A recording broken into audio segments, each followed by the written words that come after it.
मुस्लिम league नून के कई रहनुमाओं का हल्का बंदियों और मुमकिन सीट एडजस्टमेंट के बायस इलेक्शन से बाहर होने का खदशा पैदा हो गया। जराये के मुताबिक NA 121 से दो अहम लीगी रहनुमाओं के दरमियान टिकट के हुसूल के लिए रस्ता कशी जारी है। मजीद जानते हैं डॉन न्यूज के नुमाइंदे अदनान शेख से। अदनान, बताइएगा कि इलेक्शन से बाहर होने वाले रहनुमाओं के लिए कोई फार्मूला ज़ेरे गौर है और कौन कौन से रहनुमाओं के नाम सामने आए हैं?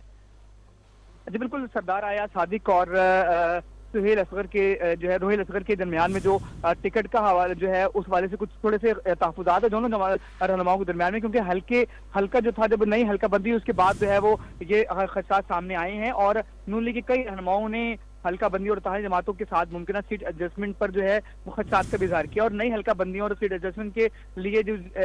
मुतासिरीन हैं, लीगी मुतासिरीन जो हैं, वो उन्होंने एक फार्मूले पर जो है वो बहस कर रहे हैं और उनका ये कहना है कि आम इंतखाबात में पार्टी टिकट से महरूम रहने वाले रहनुमाओं को जो है सेनेट या ज़िमनी इंतखाबात में जो है वो एडजस्ट करने पर जो है वो गौर किया जाएगा। जबकि सूबाई दारुल-हुकूमत लाहौर से भी कौमी असम्बली के 2 हल्कों के लीगी उम्मीदवारों में बेचैनी जो है वो फैल गई है और हल्का NA 121 से 2 अहम लीगी रहनुमाओं के टिकट की हुसूल के लिए जो है वो रस्साकशी का सिलसिला जारी है। ताहम सरदार आया सादिकी ने यह दावा किया कि उन्हें टिकट जो है वो